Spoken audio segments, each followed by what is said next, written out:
Thank you. சரி.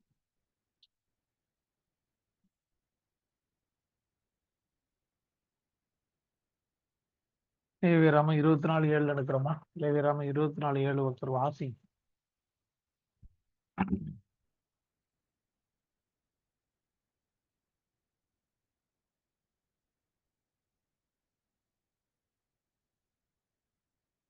லேவியராம 24:7 வாசிக்கிறேன்.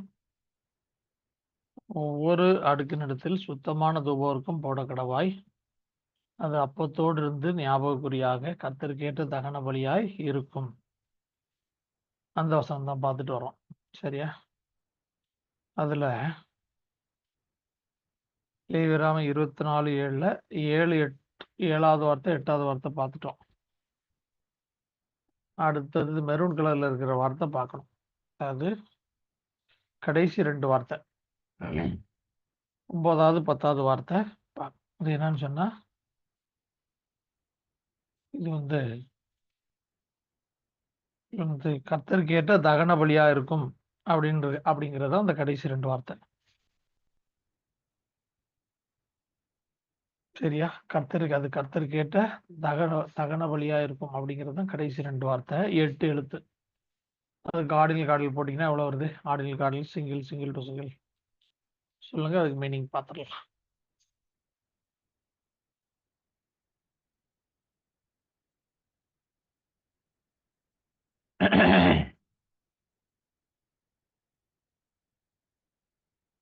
கடைசி 2 வார்த்தை 8 எழுத்து. இந்த மெரூன் கலர்ல இருக்குல்ல, அதுக்கு எவ்வளவு வருது? சிங்கிள் டு சிங்கிள், காடினி.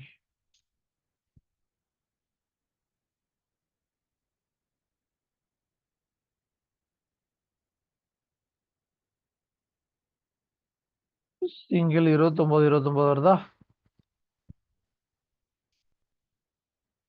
Single to single 11. சரி, கர்த்தருக்கு ஏற்ற தகன பலியா இருக்கும் அப்படின்னா சிங்கிள் 29, 11 சிங்கிள் டு சிங்கிள் 11. அது நல்லா புரிஞ்சுக்கொள்ளுங்க. மணவாளனுக்கு ஏற்ற மணவாட்டியா இருப்பதுதான் கர்த்தருக்கு ஏற்ற தகன பலி. அவர் ஆவிக்குரிய மணவாளன், அவருக்கு ஏற்ற ஆவிக்குரிய மணவாட்டியா இருப்பதுதான் கர்த்தருக்கு ஏற்ற தகன பலி. சிங்கிள் 29ங்கிறது 29 ஆதியாகமம் 1:1 இருக்கிற மணவாளன். கீழே இருக்க 29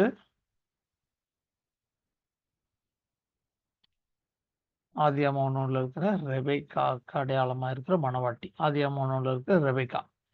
ரெண்டுமே 2 + 9 11, 2 + 9 11 தான். சரியா? Single to single 11. எப்பவுமே நமக்கு தெரியும் 11 மணவாளன் மணவாட்டி. அப்போ கர்த்தருக்கு ஏற்ற தகன பலியா இருப்பது என்ன? நாம் அவருக்கு ஒப்பா இருப்பது தான், அவருக்கு ஏற்ற மணவாட்டியா இருப்பது தான் தகன பலி. பவுல் அழகா சொல்றாரு, நீங்கள் உங்கள் சரீரங்களை பரிசுத்தம் தேவனுக்கு பிரியமான ஜீவ பலியாக ஒப்பு கொடுக்க வேண்டும் என்று தேவனுடைய இரக்கங்களை முன்னிட்டு உங்களை வேண்டிக் கொள்கிறேன். இதுவே நீங்கள் செய்யத்தக்க புத்தியுள்ள ஆராதனை. சரீரங்களை தேவனுக்கு ஏற்ற ஜீவ பலியாக ஒப்பு கொடுக்க வேண்டும், அதுதான் புத்தியுள்ள ஆராதனை. இன்னைக்கு கூட ஒரு பதிவு போட்டிருந்தோம், பாத்தீங்களா?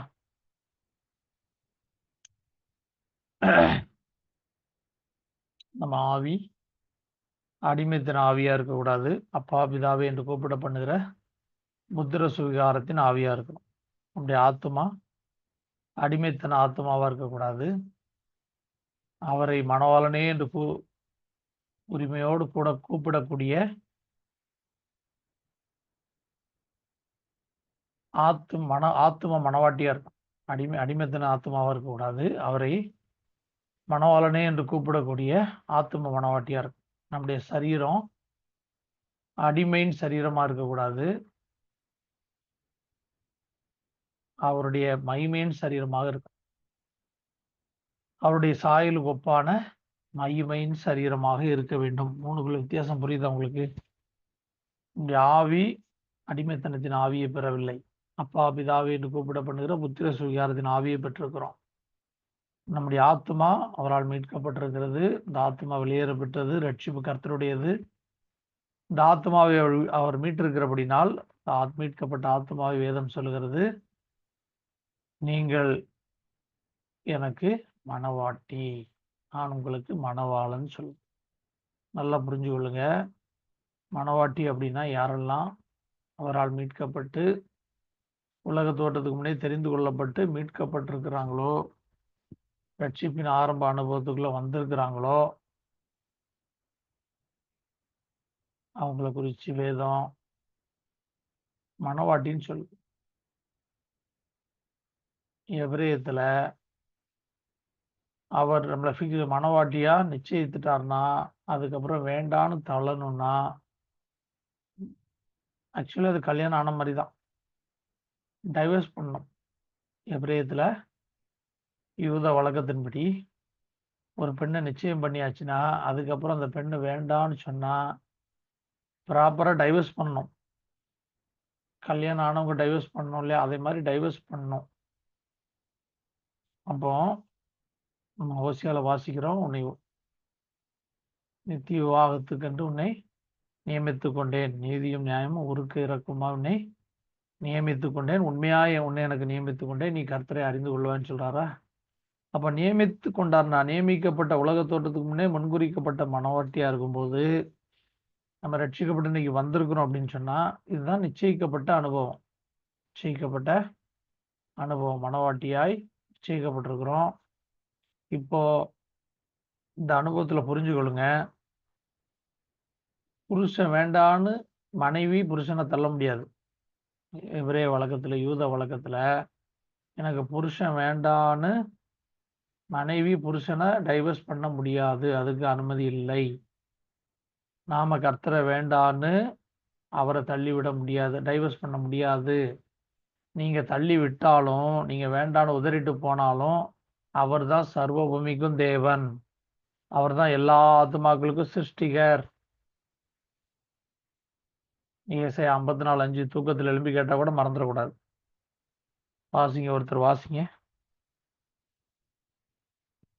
சரி, இதுல ஆர்டினல் கார்டினல் 65 362, 6 + 5 11, 3 + 6 + 2 11 தான். அப்போ ஆர்டினல் கார்டினலும் 65 362 அதுவும் 11 11 தான். சிங்கிள் 29 29 அதுவும் 11 11 தான். சிங்கிள் டு சிங்கிள் 11 11 அதுவும் 11 11 தான். அப்போ கர்த்தர் கேட்டு தகன பலிங்கிறது எதுதான்? 11 11 தான். ஏசாயா 54:5 வாசிங்க. உன் யாராவது ஒருத்தர் சிருஷ்டிகரே வாசி. உன் சிருஷ்டிகரே உன் நாயகர், சேனைகளின் கர்த்தர் என்பது அவருடைய நாமம். இஸ்ரவேலின் பரிசுத்தர் உன் மீட்பர், அவர் சர்வ பூமியின் தேவன் எனப்படுவார். ஆமென். கைவிடப்பட்ட போதும் போதும் பாருங்க. அவன் சிருஷ்டிக்கிற உன் நாயகர், எல்லா ஆத்துமாக்களையும் சிருஷ்டித்தது கர்த்தராகிய இயேசு கிறிஸ்து தான். சாத்தானுக்கு சிருஷ்டிக்கும் வல்லமை கிடையாது. ஆண்டவருக்கு அவனுக்கு என்ன வித்தியாசம்? சிருஷ்டிக்கிற அதிகாரம் அவனுக்கு கிடையாது. அவன் அந்த உலகத்தின் அதிபதினு அவனை குறித்து சொல்றாரு. ஆனாலும் அவன் சிருஷ்டிகர் கிடையாது. எல்லா ஆத்துமாக்களுடைய சிருஷ்டிகர் யார் தான்? நம்முடைய கர்த்தர் தான். அவர் தான் சேனைகளின் கர்த்தர். சேனைகளின் கர்த்தர்னா அவர் சேனைகளின் அதிபதி. நாம் அவருடைய ஆத்தும மனவாட்டி. அவர்களை ஆத்தும மனவாட்டியாக தெரிந்து கொள்ளப்பட்ட ஜனங்களை நம்முடைய தூத சேனையை கொண்டு பாதுகாக்கிற தேவனாய் இருக்கிறபடினால், அவர்களுடைய பாதம் கல்லில் இடராதபடி அவர்களை தங்கள் கைகளில் ஏந்தி கொள்ள தம்முடைய தூதர்களுக்கு கட்டளையிடுகிறபடினால் அவர் அந்த சேனைகளுக்கு கர்த்தர். சேனைகளின் கர்த்தர்னா எண்ணிலடங்கா தேவதூத சேனைகள் அவருக்கு வேலைக்காரராக இருக்கிறாங்க. அந்த சேனைகளின் கர்த்தர் அவர். அதுதான் அவருடைய நாமம். அவருடைய மீட்பர். அந்த மீட்பர் யாரு? இஸ்ரவேலின் பரிசுத்தர். ஏன் இஸ்ரவேலின் பரிசுத்தர்? ஏன் இந்தியாவின் பரிசுத்தர், அமெரிக்காவின் பரிசுத்தர், எத்தியோப்பியாவின் பரிசுத்தர்னு போட்டிருக்கலாம்ல? ஏன் இஸ்ரவேலின் பரிசுத்தர்? இஸ்ராயேல், இஸ்ரவேல்னா அப்படி தெரிஞ்சு கொள்ளுங்க, புரிஞ்சு கொள்ளுங்க. இஸ்ரேல், இஸ்ராயேல் தமிழ்ல இஸ்ரவேல்னு மொழிபெயர்த்திருக்காங்க. இஸ்ராயேல்னா என்ன அர்த்தம்னா, அவருடைய சாயல், கர்த்தருடைய சாயல்னு அர்த்தம். எக்ஸாக்டா மொழிபெயர்த்தீங்கன்னா கர்த்தருடைய சாயல்னு அர்த்தம். அவருடைய சாயலாக தெரிந்து கொள்ளப்பட்ட ஜனங்கள் தான் இஸ்ரவேலர். அதனாலதான் இஸ்ரவேலின் பரிசுத்தர் உன் மீட்பர். அவர் சர்வபூமியின் தேவன் எனப்படுவார். இந்த தேவன் தான் சர்வபூமியின் தேவன் எனப்படுவார். இந்த வசனத்துக்கு போட்டீங்கன்னா 37 வந்துரும். 37 74, 7 + 4 11 வந்துரும். மணவாளன் தான் அவருடைய நாமம். இந்த சிருஷ்டிகரே உன் ஆத்தும மணவாளன் யாரு? உன் ஆத்மாவின் சிருஷ்டிகர் யாரு? மணவாளன் தான். இதெல்லாம் யாரை குறித்து சொல்லப்படுதுன்னா மணவாளனை குறித்து தான் சொல்லப்படுது. இந்த சர்வ பூமியின் தேவன் எனப்படுவார் அப்படின்னு நம்ம சொல்றோமா, பாக்குறோமா? அப்படின்னு நம்ம என்ன நினைச்சிடறோம்? அவர் தான் சர்வ பூமியின் தேவன், பிதாவாகிய தேவன் நம்ம நினைக்க வாய்ப்பு இருக்கு. ஆனா இந்த இடத்துல இருக்கக்கூடிய சொல் ஆண்பால் ஒருமை சொல். கர்த்தராகிய இயேசு கிறிஸ்துவை குறிக்கக்கூடிய சொல். திருத்துவத்துல கர்த்தராகிய இயேசு கிறிஸ்துவை குறிக்கக்கூடிய ஆண்பால் ஒருமை சொல். அப்ப சர்வ பூமியின் தேவன் யாரு? கர்த்தராகிய இயேசு கிறிஸ்து. அவர் தான் சர்வ பூமிக்கும் தேவன். எல்லா ஆத்துமாக்களும் அவருடையதுதான். நீங்க ரட்சிக்கப்பட்டாலும் சரி, ரட்சிக்கப்பட்டு அவரை வேண்டான்னு நீங்க வழி விலகி போனாலும் சரி, ரட்சிக்கப்படாம இருந்தாலும் சரி, எல்லா ஆத்துமாக்களுக்கும் தேவன் யார் தான்? சர்வ பூமிக்கும் தேவன் அவர் தான். சரியா? அதனாலதான் சாத்தான் வந்து அவரை இதெல்லாம் என்னுடையது, என்னை வணங்கினால் இதெல்லாம் உனக்கு தரேன்னு சொல்லும்போது அவனுக்கு செவி கொடுக்கல. ஏன்னா அவருக்கு நல்லா தெரியும் இதெல்லாம் எனக்குரியது, பிதாவினால் எனக்கென்றும் எனக்காக என்னை கொண்டு சிருஷ்டிக்கப்பட்டிருக்கிறது அப்படிங்கிறது கர்த்தராகிய இயேசு கிறிஸ்துக்கு நல்லா தெரிஞ்ச அப்படின்னால அவர் என்ன சொல்றாரு? அப்பாலே போ சாத்தானே, உன் தேவனாய கர்த்தர் ஒருவரையே பணிந்து கொண்டு அவர் ஒருவருக்கே ஆராதனை செய்வாயாகன்னு விரட்டிட்டார். சரியா? கர்த்தருக்கு ஏற்ற தகன பலின்னா நல்லா புரிஞ்சுக்கொள்ளணும். 11 தான். கிளியரா? இதுல ஏதாவது டவுட் இருக்கா? அடுத்தது போலாமா? அடுத்தது போலாம்.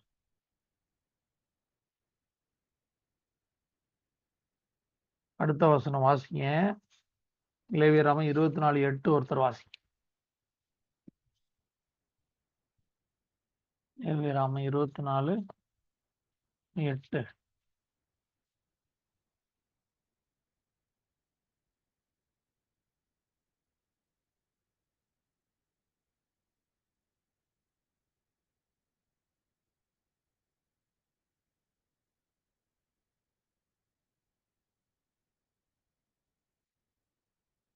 லேவியராகமம் 24:8 வாசிக்கிறீங்களா?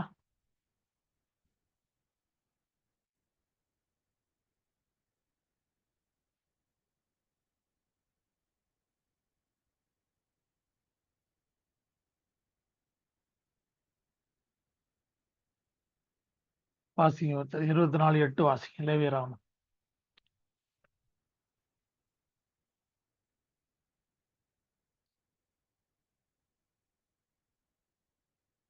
வாசிக்கலனா அடுத்த வாரத்துல இருந்து கிளாஸுக்கு ஃபீஸ் போட்டுற வேண்டியதான். ஒரு கிளாஸுக்கு இவ்வளவு ஃபீ. வாசிங்க.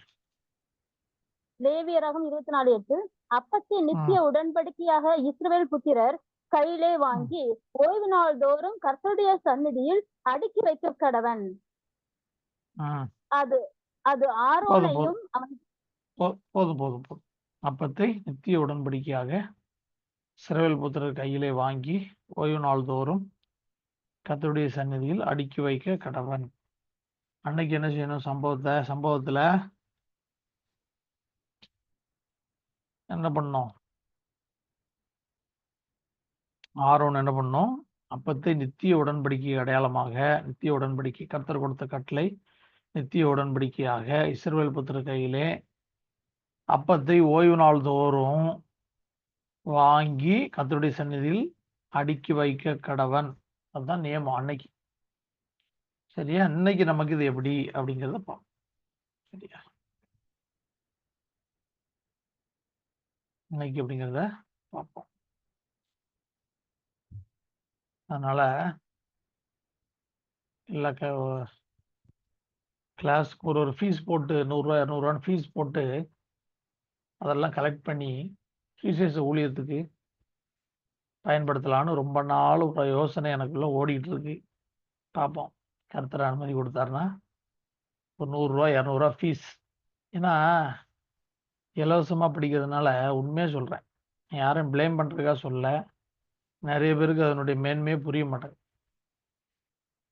அதனால காசு கொடுத்து படிச்சீங்கன்னா அதனுடைய இது முக்கியம் புரியுதான்னு பார்ப்போம்.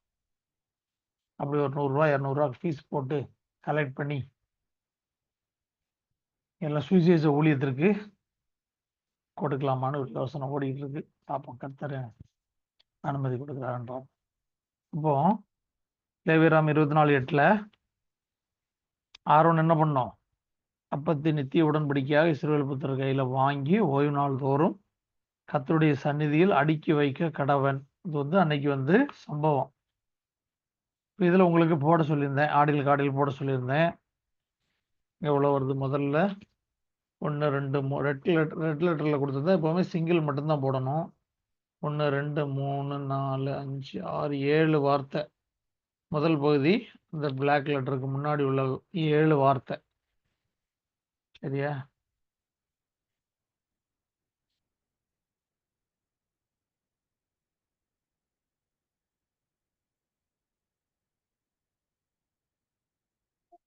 முன்னாடி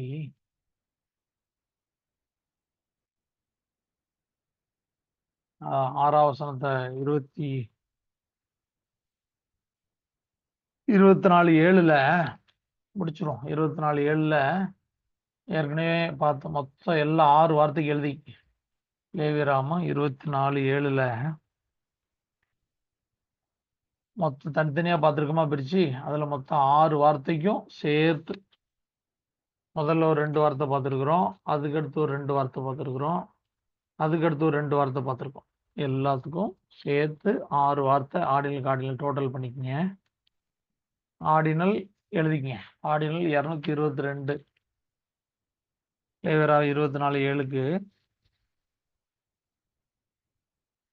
ஒவ்வொரு அடுக்கினிடத்தில் சுத்தமான தூபவர்க்கம் போட கடவாய். அது அப்பத்தோடு இருந்து ஞாபகக்குறியாக கர்த்தருக்கு ஏற்ற தகன பலியா இருக்கும். அதுக்கு 6 வார்த்தை தனித்தனியா கொடுத்துருந்தேன். தனித்தனியா பார்த்துட்டோம். அதுக்கு 6 வார்த்தைக்கும் மொத்தமா ஆர்டினல் போட்டுக்குங்க. ஆர்டினல் 222 ஆர்டினல் 852 இந்த 6 வார்த்தையும் கூட்டினீங்கன்னா 2ஐயும் கூட்டிருங்க. 222 852 கூட்டிருங்க. 1074. 1074 பிரேக் பண்ணிக்கங்க. 1074 பிரேக் பண்ணீங்கன்னா 989 + 11 + 74 989 + 11 + 74 74க்கு பக்கத்துல 37 பிராக்கெட்ல போட்டுக்கங்க. 989ங்கிறது சிலுவை பலி. ஆதியாகமம் 1:1 முதல் வார்த்தையோட வேல்யூ, பெரிஷித்துடைய வேல்யூ. 11 மணவாளன். 74 பிராக்கெட்ல ரட்சிப்பு நித்திய ஜீவனம் 37 போட்டு சிங்கிள் போட்டீங்கன்னா 96 96 192 192 192 1 + 9 + 2ன்னு கூட்டிக்கங்க. 12 12ங்கிறது உபதேசம். 192 பிரேக் பண்ணிக்கங்க. 192 பிரேக் பண்ணீங்கன்னா 26 74 92 26 74 92 26னா யோதுகே வாவுகே யாவே கர்த்தர். 74ங்கிறது ஆதியாகமம் 1:1 இருக்கிற மணவாளன். 92ங்கிறது யெஷுவா இயேசு.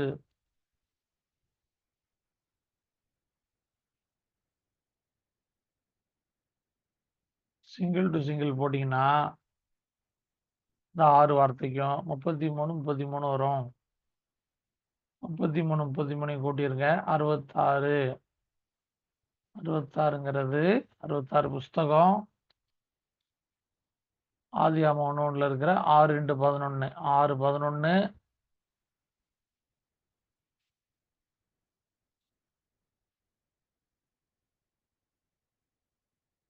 5 ஆகமத்துல அந்த அந்த அந்த 66 6 11 விளக்குறது தான் 5 ஆகமம்.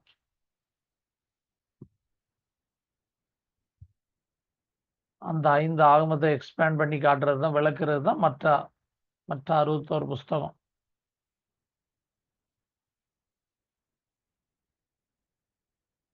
சரியா? 33 33 வருதா? சிங்கிள் டு சிங்கிள் 33 33 வருதா? இதுல 3 காரியம் இருக்கு, எழுதிக்கிங்க. இது ஒரு தூப வர்க்கம்.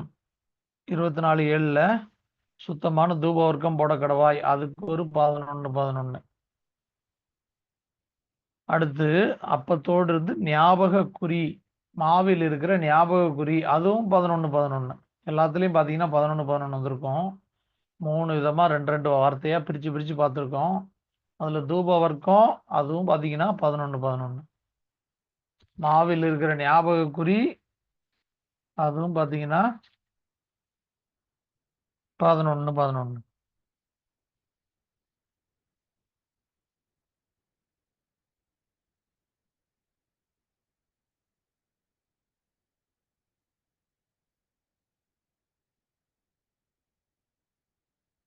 சரியா? போன வாட்டி பார்த்துட்டோம். 24:7ல முதல் 4வது 5வது வார்த்தை, அடுத்தது 7வது 8வது வார்த்தை பார்த்துருக்கோம்.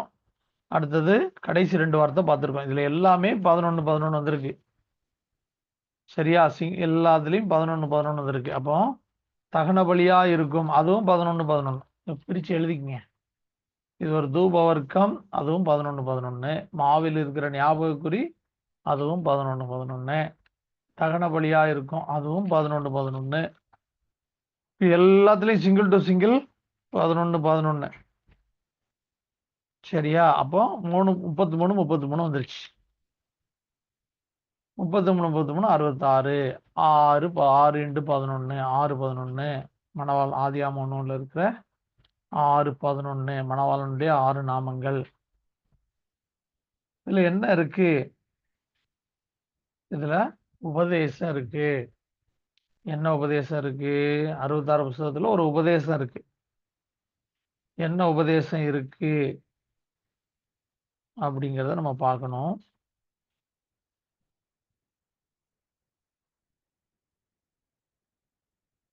ரெண்டு விதமான உபதேசம் இருக்கு உள்ள.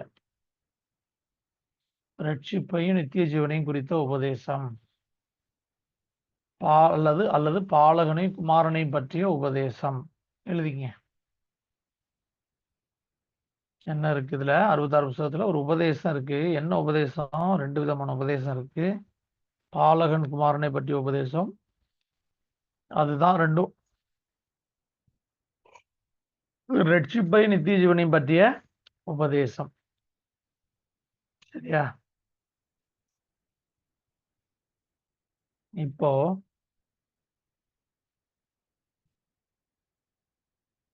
இந்த 66 புஸ்தகம் இப்ப படிக்கிறோம். அன்னைக்கு சொல்லப்படும் போது 66 புஸ்தகம் கிடையாது. லேவியராம் புஸ்தகம் எழுதப்படும் போது 66 புஸ்தகம் கிடையாது. ஆனால் ஆதியாகமம் 1:1ல சொல்லப்பட்டது. இது உலக தோற்றத்துக்கு முன்னே தீர்மானிக்கப்பட்டது. எழுதிக்கங்க. ஆதியாகமம் 1:1ல தான் அதை கொண்டு 66 புஸ்தகமா வரணுங்கிறத தீர்மானிக்கிறாரு. ஆனா அதை பிளான் பண்றது எப்ப பிளான் பண்றாரு? உலக தோற்றத்துக்கு முன்னே பிளான் பண்றாரு. சரியா?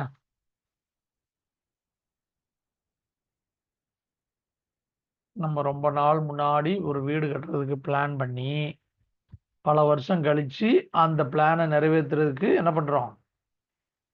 அஸ்திவாரம் போட்டு எல்லா வேலைகளை ஆரம்பிச்சு மாளிகையா கட்டி எழுப்புறோம்ல, அதே மாதிரி உலக தோற்றத்துக்கு முன்னே தீர்மானிச்சு அந்த பிளானை நிறைவேற்ற அஸ்திவாரம் போடுறது தான் ஆதியாகமம் 1:1. அஸ்திவாரம் போட்டு அதை மாளிகையா கட்டி எழுப்புறது தான் அடுத்த 66 புஸ்தகம். சரியா? இப்போ ஆதியாகமம் 24:8 பார்க்க போறோம். இது வரைக்கும் முடிஞ்சது. 24:7 அதோட முடிஞ்சது. கிளியரா எல்லாம் எழுதிட்டீங்களா? ஏதாவது டவுட் இருக்கா? 24:7 ஏதாவது டவுட் இருக்கா?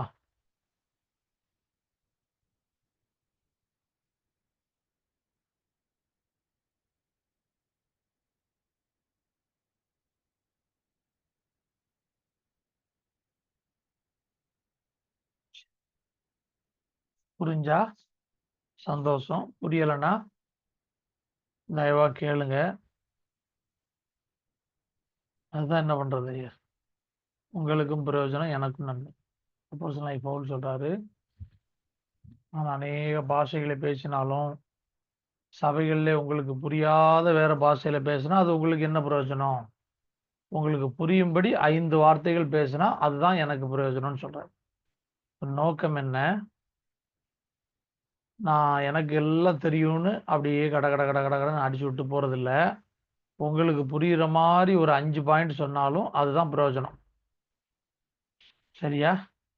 அதனால தான் உங்களுக்கு புரியுதா, புரியலையா, விளங்குதா, ஏதாவது டவுட் இருக்கான்னு கேட்கறதுக்கு காரணம் அதுதான். உங்களை குற்றப்படுத்துறதுக்காக இல்லை. அதை நல்லா புரிஞ்சுக்கொள்ளணும்.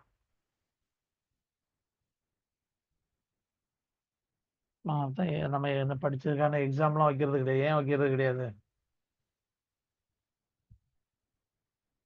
நமக்குள்ள ஆவியானவர் இருக்கிறாரு எல்லாருக்குள்ளேயும்.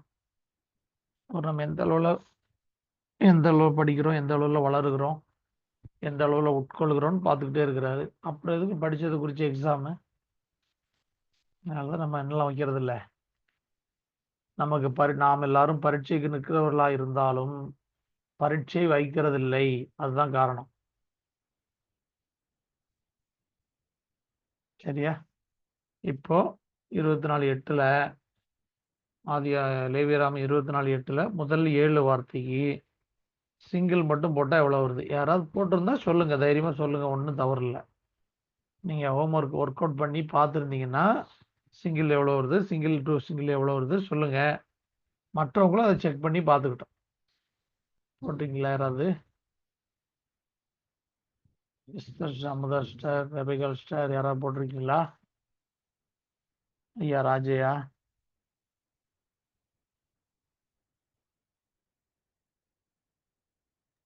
மொத்தம் 9 வார்த்தைக்கு மொத்தம் போட்டிருக்கேன்யா. 9 வார்த்தையா வருது? 12 வார்த்தைங்கய்யா மொத்தம். 12 வார்த்தைக்கு மொத்தமா போட்டிருக்கீங்களா? மொத்தமா போட்டிருக்கேன். சரி சரி சரி. 12 வார்த்தைக்கு மொத்தமா எவ்வளோங்கய்யா வருது? ஆர்டினல் கார்டினல் வந்து மொத்தத்துக்கு 545 ஆர்டினல். கார்டினல் வந்து 3247. அடுத்தாப்புல சிங்கிள் டு சிங்கிள் வந்து 167 167. 167 167. ஆமா, 167 167 முதல் 7 வார்த்தைக்கு தான் ஐயா. 7 வார்த்தைங்களா? முதல் 7 வார்த்தைக்கு தான் 167 167. அடுத்த பகுதிக்கு தனியா ஒரு 68 68 வந்திருக்கு. இல்ல 167 கரெக்ட் தான். நீங்க மொத்தமா போட்டிருக்கீங்க இல்லையா? இதை முதல் 7 வார்த்தைக்கு தனியா போட்டுக்கங்க. முதல் 7 வார்த்தைக்கு 111 111. சிங்கிள் வந்து 111 111. நான் 9 வார்த்தைக்கு மொத்தமா போட்டிருக்கேன். மொத்தம் 12 வார்த்தைக்கு மொத்தமா போட்டிருக்கீங்க. அது கரெக்ட் தான். 111. அதுக்கு தனியா 5 வார்த்தைக்கு 56 வருது. அப்ப 56 111 167 கரெக்ட் தான். 111 111. ஆமா, 111 111 போட்டுக்குங்க. Single to single 39 39.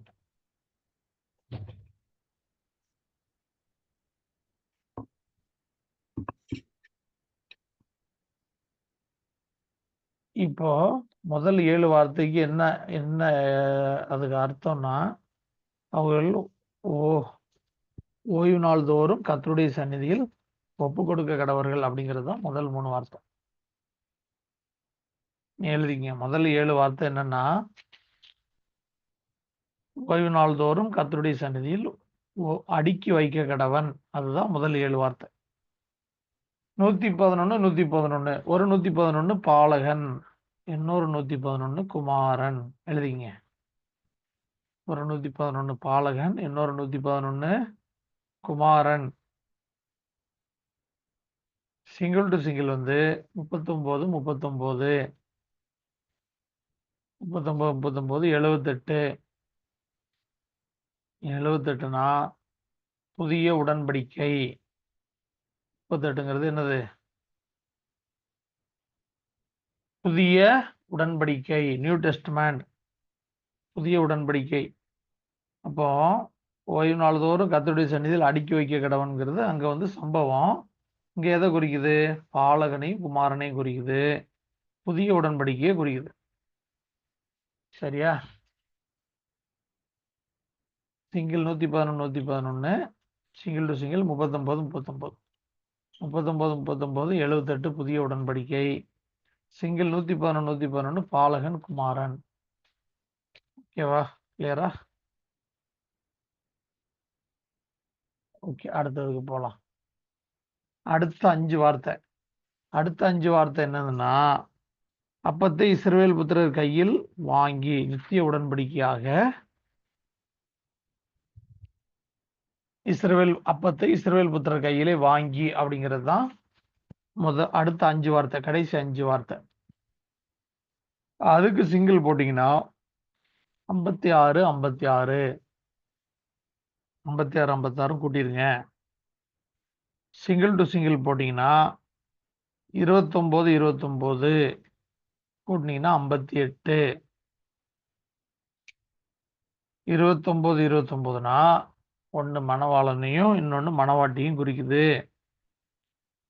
இப்போ அப்பத்தை இஸ்ரவேல் புத்திரர் கையில வாங்கி அங்க அடுக்கி வைக்கணும், நித்திய உடன்படிக்கையாக. அன்னைக்கு வந்து மணவாட்டி மணவாளனுக்கு கொடுக்கணும் சம்பவத்துல. இன்னைக்கு நாம தான் உள்ளான மனுஷனுக்கு கர்த்தருடைய வார்த்தையை பிட்டு கொடுக்கணும். நாம பிட்டு கொடுத்தாதான் உள்ளான மனுஷன் வளருவான். அன்னைக்கு இஸ்ரவேல் புத்திரர் எல்லாரும் கொண்டு போய் கொடுக்கணும் ஆரோனுடைய கையில. நித்திய உடன்படிக்கை, நித்திய உடன்படிக்கை எல்லாரும் கொண்டு போய் கொடுக்கணும். ஓய்வு நாள் தோறும் கர்த்தருடைய சந்நிதியில் அடுக்கி வைக்கிறதுக்காக கொண்டு கொடுக்கணும் ஆரோனுடைய கரத்துல. இன்னைக்கு நம்ம அப்படி செய்ய வேண்டியதில்லை. நம்ம வந்து நாமளே ஆலயமா இருக்கிறோம். வேத வார்த்தை ஜீவாப்பமா இருக்கிறது. அதை எடுத்து ஆத்மாவுக்கு கொடுத்தால் இதை புசிக்கிறவன் பிழைப்பான், மரித்தாலும் பிழைப்பான், மறியாமலும் இருப்பான்னு சொல்லப்படுது. ஏன்னு சொன்னா, நல்லா புரிஞ்சு கொள்ளுங்க.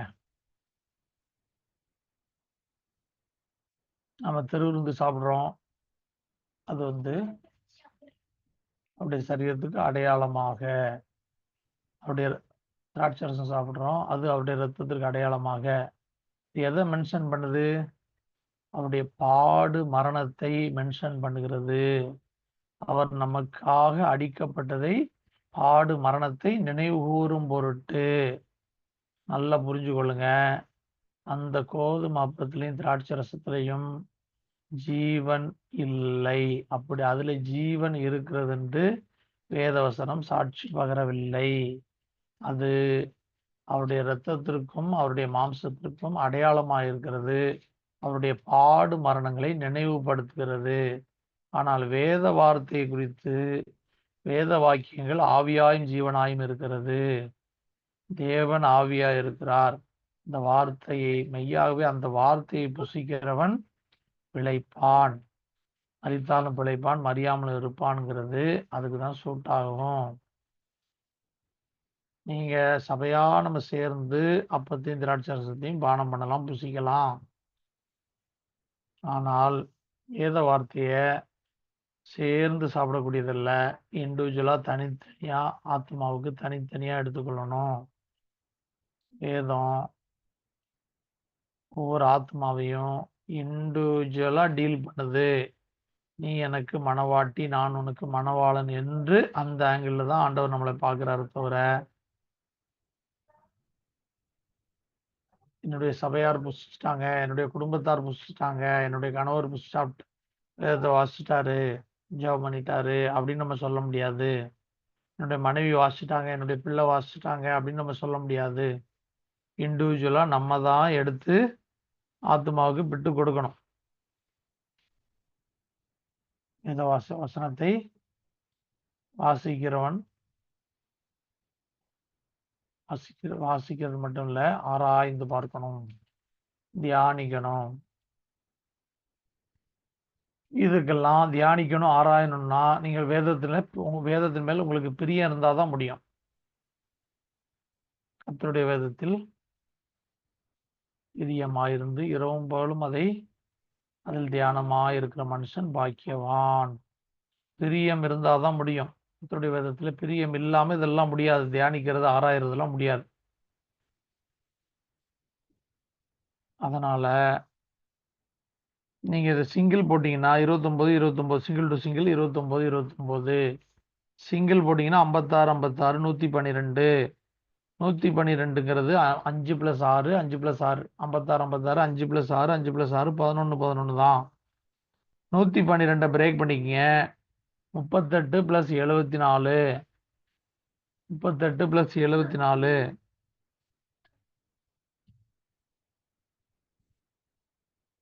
38ங்கிறது 19 அவர் பாதி நாம் பாதி. 74ங்கிறது 37 ரட்சிப்பும் நித்திய ஜீவனும். சரியா? இப்போ முதல் 7 வார்த்தைக்கு முதல் லெட்டர் மட்டும் எடுத்து சிங்கிள் போடுங்க. ஃபர்ஸ்ட் லெட்டர் மட்டும் எடுத்து சிங்கிள் போடுங்க. முதல் 7 வார்த்தைக்கும். அதாவது பேத், முதல் வார்த்தைக்கு முதல் எழுத்து பேத், ரெண்டாவது வார்த்தைக்கு முதல் எழுத்து ஹே, மூணாவது வார்த்தைக்கு முதல் எழுத்து பேத், நாலாவது வார்த்தைக்கு ஹே, அஞ்சாவது வார்த்தைக்கு முதல் எழுத்து யோத், ஆறாவது வார்த்தைக்கு லேமட், ஏழாவது வார்த்தைக்கு யோத். இதுக்கு முதல் எழுத்து போட்டா எப்பவுமே சிங்கிள் மட்டும் போட்டா போதும். போடுங்க, எவ்வளவு வருது பாருங்க.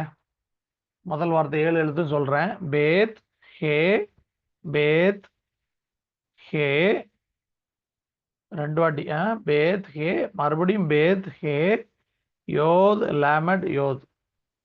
பேத், ஹே, பேத், ஹே, யோத், லேமட், யோத். ஃபர்ஸ்ட் லெட்டர் மட்டும் போட்டு, அது ஃபர்ஸ்ட் லெட்டர் மட்டும் இதுக்கு சிங்கிள் மட்டும் போடுங்க. எவ்வளவு வருது பாருங்க.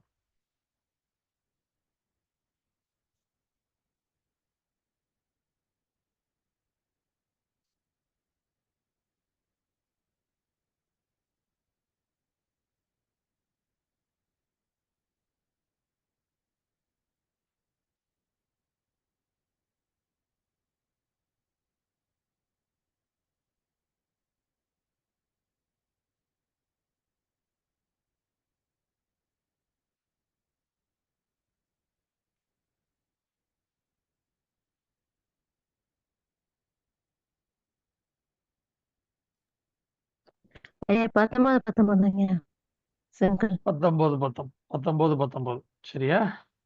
19னா ஓய்நாள்தோறும் கர்த்தருடைய சந்நிதியில் ஒப்பு கொடுக்க கடவர்கள்ங்கிறது தான் இந்த வசனம். இந்த முதல் 7 வார்த்தை கர்த்தருடைய சந்நிதியில் அடுக்கி வைக்க கடவர்கள். அதுக்கு 19 அவர் பாதி நாம் பாதி. இப்ப என்ன பண்ணணும்? என்ன எதை குறிக்குது? அவருக்கு சரீரமாக ஒப்பு கொடுக்கணும். அவர் பாதி நாம் பாதி ஆக ஒப்பு கொடுக்கணும். அடுத்த 5 வார்த்தைக்கு அதே மாதிரி ஃபர்ஸ்ட் லெட்டர் போடுங்க. அடுத்த 5 வார்த்தைக்கு ஃபர்ஸ்ட் லெட்டர் வந்து முதல் வார்த்தைக்கு மெம் 13வது எழுத்து. அடுத்த வார்த்தைக்கு ரெண்டாவது வார்த்தைக்கு ஃபர்ஸ்ட் எழுத்து பேத், மூணாவது வார்த்தை ஃபர்ஸ்ட் எழுத்து யோத், அடுத்து பேத், அடுத்து ஆயின். மெம், பேத், யோத், பேத், ஆயின். அடுத்த 5 வார்த்தைக்கும் ஃபர்ஸ்ட் லெட்டர் மட்டும் மெம், பேத், யோத், பேத், ஆயின். இதுக்கும் ஃபர்ஸ்ட் லெட்டர் மட்டும் போடுங்க.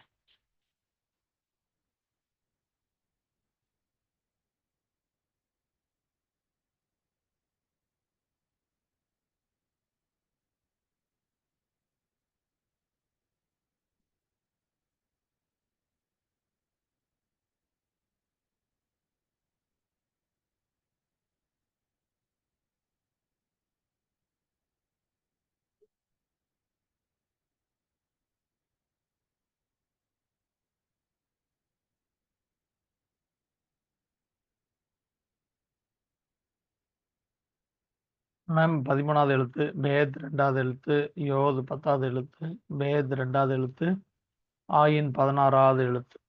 சிங்கிள் மட்டும் போடுங்க 5 எழுத்துக்கும். சோதரிங்க 16 16 கூட்டினீங்கன்னா 32 16 வெரி குட். 32ங்கிறது 16 32ங்கிறது தோராவுடைய ஷார்ட் ஃபார்ம். தோராவுடைய முதல் எழுத்து பேத், தோராவுடைய கடைசி எழுத்து லேமட். பேத்து லேமட்டையும் போட்டிங்கன்னா 32 வந்துடும். 32ங்கிறது தோராவுக்கு ஷார்ட் ஃபார்ம், அடையாளம் ஷார்ட்டாக, அதாவது ஷார்ட் ஃபார்ம். தோராவை ஷார்ட்டாக எழுதணும்னா 32 போடலாம். தோராவுடைய ஷார்ட் ஃபார்ம்னு போட்டுக்கங்க. இப்போ நான் தான் இஸ்ரவேல் புத்திரர், சரியா? நம்ம உட்கார்ந்து வேதம் படித்தாதான் உள்ளான மனுஷனுக்கு, அதை உள்ளான மனுஷனுக்கு கொடுத்தாதான் உள்ளான மனுஷன் வளருவான், சரியா?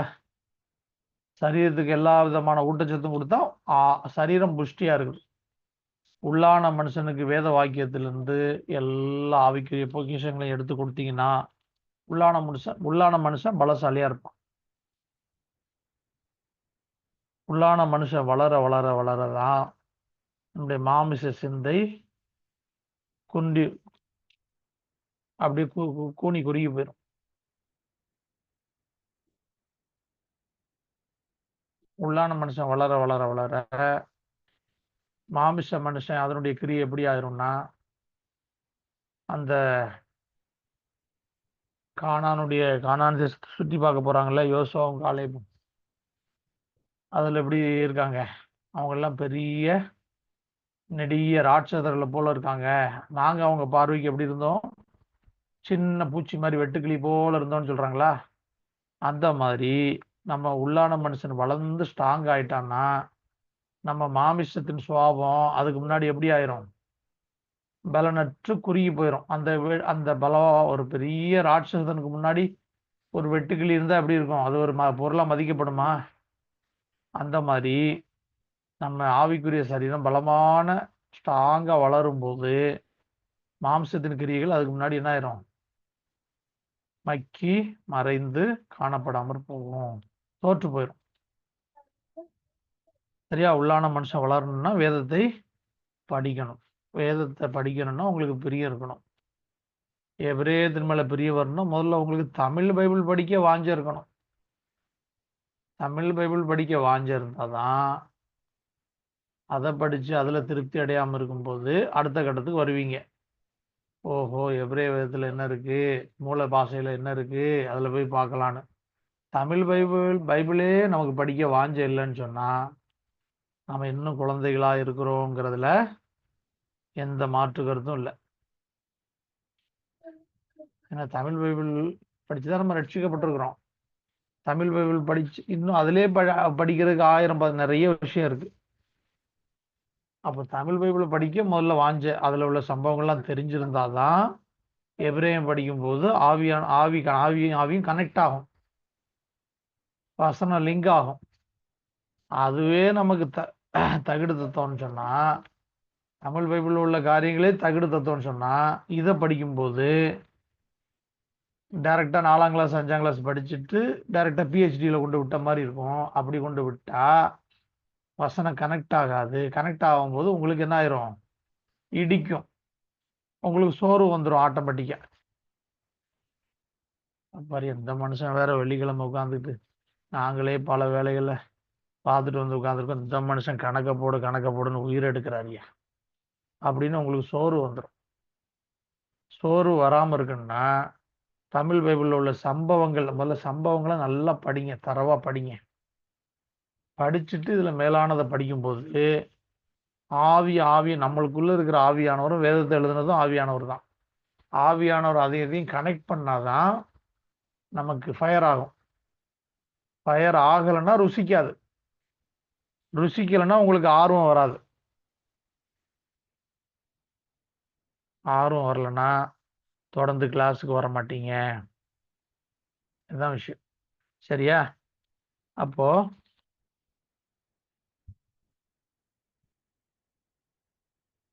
நம்ம என்ன பண்ணோம்? தோராவை அதில் இருக்கிற ஆவிக்குரிய சத்தியத்தை என்ன பண்ணணும்? உள்ளான மனுஷனுக்கு கொடுக்கணும். கொடுக்கலைன்னா ஆத்மா வளராது.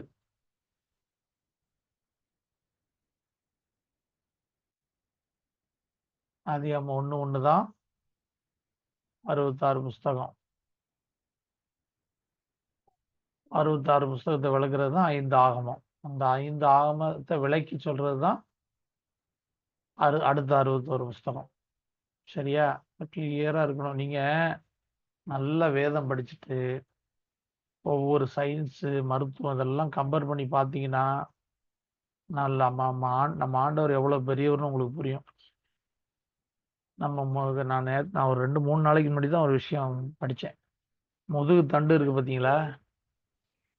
நம்ம முதுகு தண்டு தான் மனிதன் முதல்ல உருவாகும்போது, கருவில் உருவாகணும்னா ஹார்ட் பீட் வந்ததுக்கப்புறம் முதல்ல உருவாகிற உறுப்புன்னு பார்த்தீங்கன்னா மூளையும், அதை தொடர்ந்து முதுகு தண்டு வட பகுதி தான் முதல்ல உருவாகுது. அதில் இந்த முதுகு தண்டு வந்து 26 எலும்புல இருக்கு. ஏன் 26 எலும்புனா எபிரேயம் படிக்கிறவங்களுக்கு தான் புரியும். 26ங்கிறது கர்த்தரை அடையாளப்படுத்துகிறது. அந்த முதுகு தண்டில் இருக்க 26 எலும்புகளும் 31 ஜோடி நரம்புகளால் ஒவ்வொரு ஆர்கனும் அதுல இருந்து இணைக்கப்பட்டிருக்கு.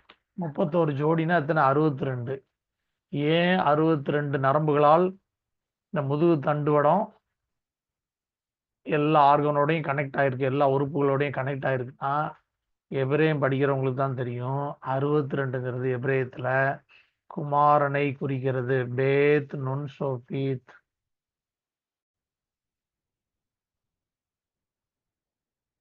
சரியா? 62ங்கிறது குமாரன் குறிக்கும். பேத் நுன் சோபீத் போட்டீங்கன்னா 52 வருதா? 52 மேல எத்தனை வரும்? பேத்துக்கு 2, இன்னொன்னுக்கு 14, 16, இங்க 52, 68. 62ங்கிறது 52 பெண், 68 குமாரன், 62 6 + 8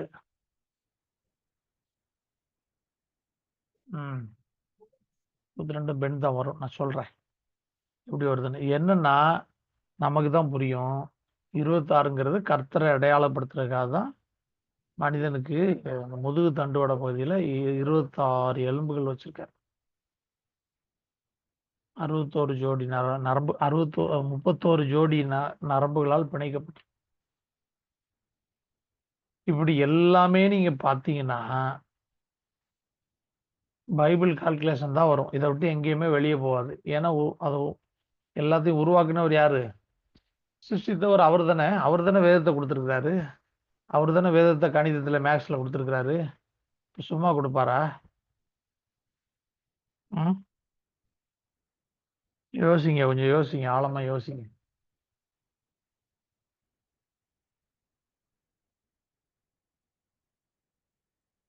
இந்த உலகத்துல ஒரு பெரு ஞானி இருக்கிறான், ஒரு பெரும் பணக்காரர் இருக்கிறான்னா, ஒரு பெரிய நிர்வாகத்தை கைக்குள்ள வச்சிருக்கிறான். அந்த மனுஷனுக்கே அவ்வளவு ஞானம் இருக்குன்னா, சிருஷ்டிக்கப்பட்ட சிருஷ்டிப்புக்கே அவ்வளவு ஞானம் இருக்குன்னா, சிருஷ்டிகர்த்தாவுக்கு எவ்வளவு ஞானம் இருக்கும்? நம்ம அதெல்லாம் யோசிக்கிறோமா? நம்ம என்ன பண்றது? கடன்னு படிச்சுட்டு, பைபிளை படிச்சுட்டு, எனக்கு எல்லா வசனம் தெரியும். வசனம் அந்த வசனம் அங்க இருக்கு, இந்த வசனம் இங்க இருக்கு, இதுல இருக்கு, அந்த ஆகமத்துல இருக்கு, அந்த வசனத்துல அந்த அப்படின்னு போயிடுறோம். ஆனா அப்படி அல்ல. வேத வாக்கியங்கள் கொடுக்கப்பட்டதன் நோக்கம் நம்ம மனப்பாடம் பண்ணுவதற்கல்ல, ஆத்மாவுக்கு என்று ஆகாரமாக கொடுக்கப்பட்டது தான் வேதம். அதை ரட்சிக்கப்பட்ட நீங்களும் நானும் படிக்காம உலகத்தான உட்காந்து படிப்பான்? இப்படி எடுத்துக்குவோம். ரட்சிக்கப்பட்ட உங்களுக்கு எனக்குமே வேதம் போர் அடிக்குதுன்னா உலகத்தானுக்கு சம்பந்தமே இல்லை. அவன் ஏன் படிக்கணும்? அவன் ரட்சிக்கப்பட மாட்டான். ரட்சிப்பு தூரமா இருக்கு. அவன் ஏன் படிக்க போறான்? அவனுக்கு புரியாது, வேதம் புரியாது. அதனால ரட்சிக்கப்பட்ட உங்களுக்கு எனக்கும் தான் ஆத்மாவுக்கு ஆகாரமா வேதம் கொடுக்கப்பட்டது. நீங்க தமிழ்ல வாசிச்சீங்கன்னா அவருடைய வேதத்துக்கு தீவுகள் காத்திருக்கும்னு இருக்கும். எபிரேயத்துல போனீங்கன்னா அவருடைய தோராவுக்கு மணவாட்டி காத்திருப்பாள்னு இருக்கும். அவருடைய வேதத்திற்கு மணவாட்டி தான் காத்திருக்கணும். அவர் மணவாளன், நம்ம தான் மணவாட்டி, நமக்கு தான் அவர் தேவை. அவருடைய பரிசுத்தம் நீதியும் நமக்கு தேவை, நம்ம தான் அவருக்கு காத்திருக்கணும். தீவுகள் காத்திருந்து தீவுகள் 1000 அரசாட்சி முடிந்தோடனே எல்லாம் வெந்து உருகி அழிச்சு போட்டுருவார், காணப்படாமல் போகும். அதுக்கு என்ன பிரயோஜனம், என்ன பெனிஃபிட்டு? தீவுகள் அவருக்கு காத்திருக்கிறதுனால, அவருடைய வேதத்துக்கு காத்திருக்கிறதுனால அந்த தீவுகளுக்கு என்ன பெனிஃபிட் யோசிச்சு பாருங்க. தீவுகளுக்கெல்லாம் பெனிஃபிட் கிடையாது. மணவாட்டி நாம காத்திருந்தா நமக்கு தான் பெனிஃபிட். ஏன்னா நமக்கு அவருடைய ரட்சிப்பும் நித்திய ஜீவனும் வேணும், அவருடைய பரிசுத்தம் நீதியும் வேணும். நாம அவருடைய வேதத்துக்கு காத்திருக்கணும். சரியா? கிளியரா? அடுத்ததுக்கு போலாமா? சரி, இப்போ எபிரேயர் 5:12 14 வாசிக்கு. எபிரேயர் 5ஆம் அதிகாரம் 12 14.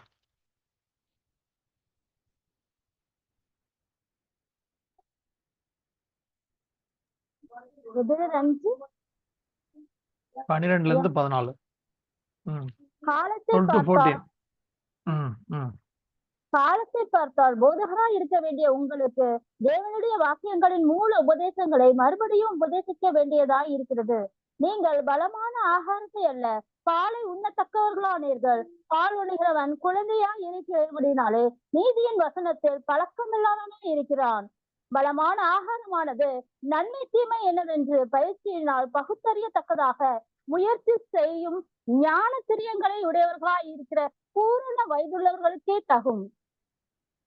சரியா? பாலை உண்டா என்ன இருக்காது? பாலை உண்டா பலன் இருக்காது.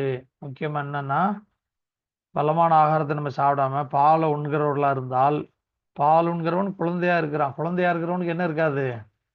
ஸ்ட்ரென்த் இருக்காது, ஆவிக்குரிய பலன் இருக்காது. அவன் நீதியின் வசனத்துல பழக்கம் இல்லாதவனா இருக்கிறான்.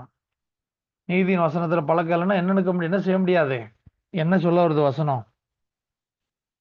நீங்க நீதியின் வசனத்திலையும் சத்திய வசனத்திலையும் பழக்கம் இல்லைன்னு சொன்னா, பழக்கப்படலைன்னு சொன்னா, சாத்தானுக்கு எதிர்த்து நிற்க முடியாது.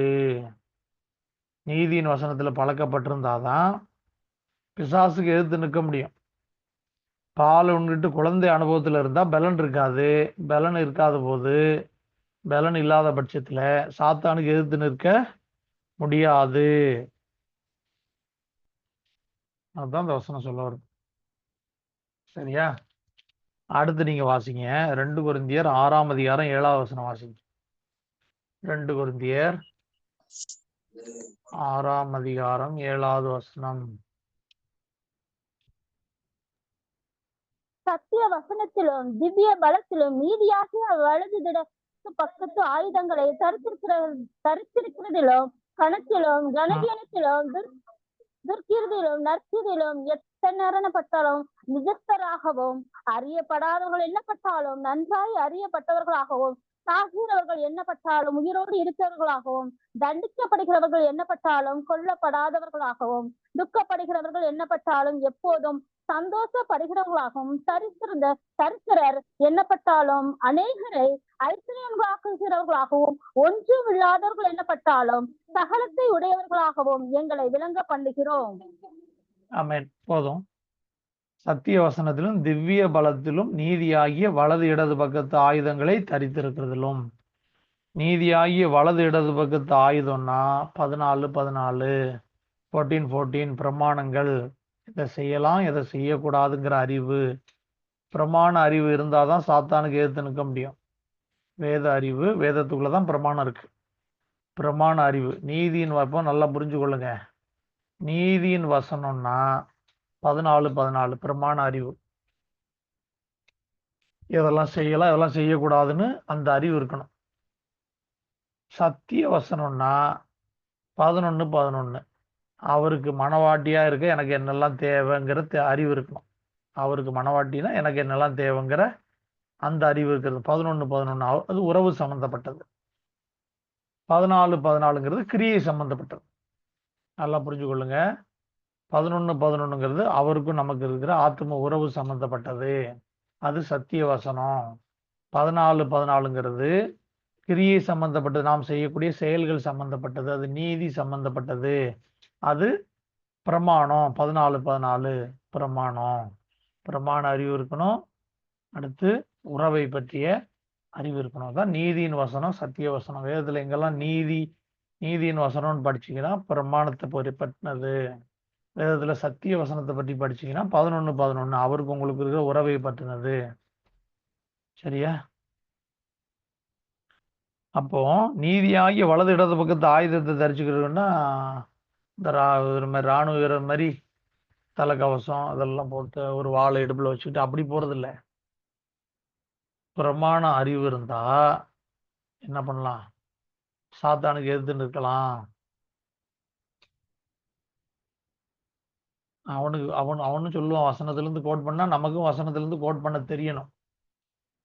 இல்லைன்னு சொன்னா என்ன பண்ணுவான்? சாத்தான் எளிதாக மேற்கொள்ளுவான். அதனால பிரமாண அறிவு இருக்கணும். அடுத்து வேத அறிவு. வேதம் கொடுக்கப்பட்டது அவருக்கு மனவாட்டியா இருக்கும். பிரமாணம் கொடுக்கப்பட்டது மனவாட்டியானவள் கை கொள்வதற்காக கொடுக்கப்பட்டது. கை கொண்டு நீதிக்காக, நீதியின் பூரணத்தை அடைவதற்காக கொடுக்கப்பட்டது பிரமாணம். வேதம் கொடுக்கப்பட்டது அவருக்கு நமக்கு உறவு எப்படி இருக்கணும் அப்படிங்கிறதுக்கு பாதுகாத்து அதை மெயின்டைன் பண்றதுக்காக கொடுக்கப்பட்டது வேதம். சரியா? இப்போ லேவியராம 25:10 வாங்க. லேவியராம 25:10 வாங்க.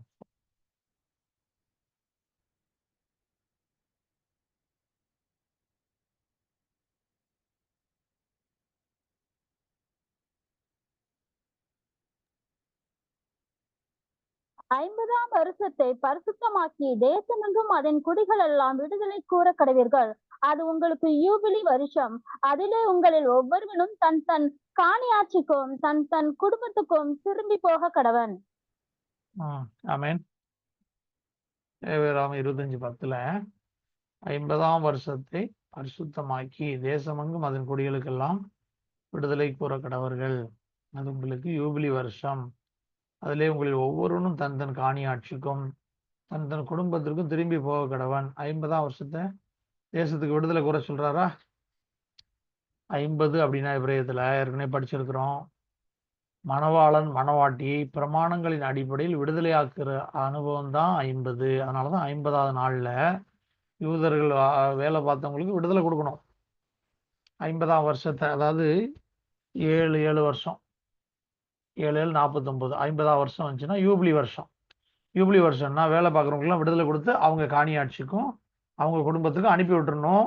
மறுபடியும் அடிமைப்படுத்த நினைக்கக்கூடாது. இதற்கு ஒப்பா பெந்தைகோஸ்து நாளில் 50ஆவது நாளில் பரிசுத்தாவினர் இறங்கி வராரு. ஏன் அப்படின்னா இந்த கூடியிருக்கிற கூட்டம் மணவாட்டி, அவர் மணவாளன், இவங்களை பிரமாணத்தின் அடிப்படையில் ஆவிக்குரிய பிரகாரமா மீட்டு கொள்றதுக்காக தான், அதுக்கு அடையாளமா 50ஆவது நாளில் இறங்கி வர்றார். விடுவிக்கிறதுக்காக, மணவாட்டியை பிரமாணத்தின்படி விடுவிக்கிறதுக்காக அங்க இறங்கி வர்றார். சரியா? இந்த யூபிலி அப்படிங்கிறதுக்கு மட்டும் போடுங்க யூபிலி அந்த வேர்டு சொல்றேன். யோத் எழுதுங்க. இருக்குது அந்த வசனத்துல, ஹோம்ஒர்க்ல தனியா எடுங்க. லேவியராம 25:10 யூபிலிங்கிற வேர்டு இருக்குது. அதுல ரெண்டாவது அந்த பர்பிள் கலர்ல 1 2 3 வார்த்தை கொடுத்துருக்கேன் பாருங்க. அதுல முதல் வார்த்தை யோத் வாவ் பேத் லேமட். அதுக்கு ஆடில் காடில் சிங்கிள் போடுங்க. யோத் 10வது எழுத்து, வாவ் 6வது எழுத்து, பேத் 2வது எழுத்து, லேமட் 12வது எழுத்து. யோத் வாவ் பேத் லேமட். இதுக்கு ஆடில் காடில் சிங்கிள் போடுங்க. இதுதான் யூபிலிங்கிற அந்த வார்த்தை, எபிரே வார்த்தை. யோத் வாவ் பேத் லேமட். யோத் வாவ் பேத் லேமட். ஆடில் காடில் போடுங்க, சிங்கிள் போடுங்க.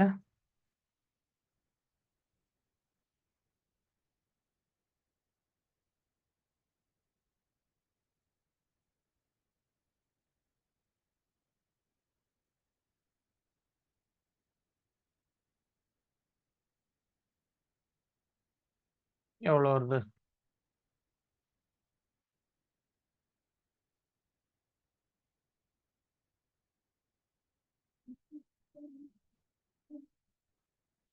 யோஸ் பாவ் பேத் லேமட் 30 48 ஐயா. 30 48 கூட்டி போட்டுருங்கய்யா. 78 புதிய உடன்படிக்கை. யூபிலி அப்படின்னா புதிய உடன்படிக்கையை காட்டுகிறது. அதனாலதான் புதிய உடன்படிக்கையில வரும்போது முதலாவது சீசர்களை மீட்டுக் கொள்றதுக்கு பரிசுத்த ஆவியானவர் இறங்கி வராரு. இப்போ யூபிலினாலே என்னது? புதிய உடன்படிக்கை தான். நல்லா புரிஞ்சுக்கொள்ளணும். 50 அப்படின்னா யூபிலினா எபிரேயத்துல ஜூபிலினா 50ன்னு அர்த்தம். 50வது வருஷம்னு அர்த்தம். 50ன்னா எதை காட்டுது? புதிய உடன்படிக்கையை காட்டுது. அதனாலதான் புதிய உடன்படிக்கையில சீசர்களை மீட்டுக் கொள்றதுக்கா பரிசுத்த ஆவியானவர் இறங்கி வராது. என்ன அடையாளம்னு சொன்னா சாபத்திலிருந்து புறஜாதிக்கு வரும் ஆசீர்வாதத்தை காண்பிக்கிறது. ஆதாமுக்கு உண்டான சாபத்திலிருந்து இவர்களை விடுதலையாக்கி இவர்களுக்கு ஆசீர்வாதத்தை வர்ஷிக்க பண்ணதான் கர்த்தர் இறங்கி வர்றாரு. நீங்க சிங்கிள் போட்டீங்கன்னா 12 12 வருதா பாருங்க.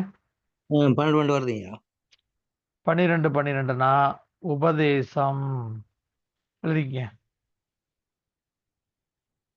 நீங்க எக்ஸ்பேண்ட் பண்ணீங்கன்னா இந்த யூபிலிங்கிற வார்த்தைக்கு எக்ஸ்பேண்ட் பண்ணீங்கன்னா 42 42 வரும். எழுதிக்கங்க.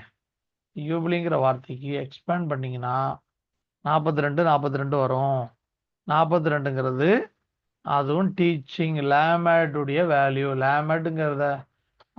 லேமேட்டுக்கு போட்டிங்கன்னா இந்த எழுத்துக்கு 30 12 30 42 தான் வரும். லேமேட்டுங்கிற வார்த்தைக்கும் டீச்சிங் தான் அர்த்தம். டீச்சிங்னா உபதேசம். 42ங்கிறது ஒரு 42ங்கிறது தலைமுறையும் குறிக்கும்.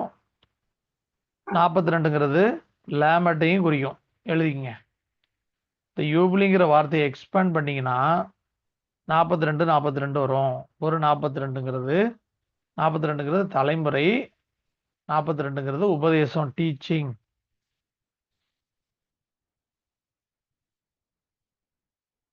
சரியா?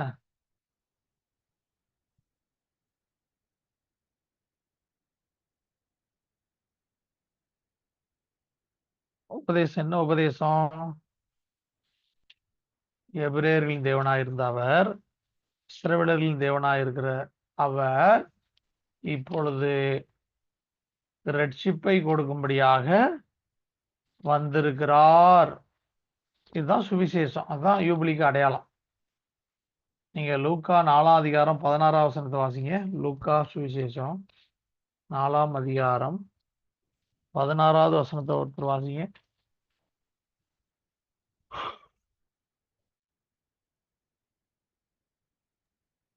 தாம் வளர்ந்த ஊராகிய நாசரேத்துக்கு அவர் வந்து தம்முடைய வழக்கத்தின்படியே ஓய்வு நாளில் ஜெப ஆலயத்தில் பிரவேசித்து வாசிக்க எழுந்து நின்றார். அப்பொழுது ஏசியா தீர்க்கதரிசியின் புஸ்தகம் போதும். அடுத்து லூக்கா 4:25 வாசி. இதே அதிகாரத்துல 25 வாசி. அன்றியும் எலியாவின் நாட்களிலே 3 வருஷமும் 6 மாதமும் வானம் அடைக்கப்பட்டு தேசமெங்கும் மிகுந்த பஞ்சம் உண்டாயிருந்த போது இஸ்ரவேலுக்குள் அநேகம் விதவைகள் இருந்தார்கள். 26 வாசி.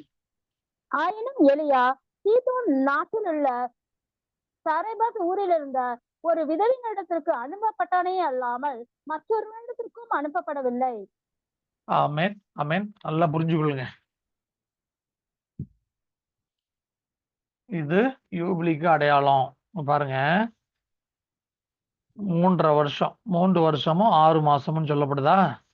3 வருஷமும் 6 மாசமும்னா எலியாவின் நாட்களிலே 3 வருஷமும் 6 மாசமும். 3 வருஷம்னா 3 12 36 மாசம்.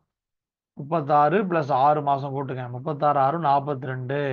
42ங்கிறது டீச்சிங். இந்த யூபிலிக்கு தான் இப்போ பார்த்தோம். 42 வந்துச்சா? யூபிலி எக்ஸ்பேண்ட் பண்ணா 42 தான் வரும். 42 உபதேசம் யூபிலின்னு போட்டுக்குங்க.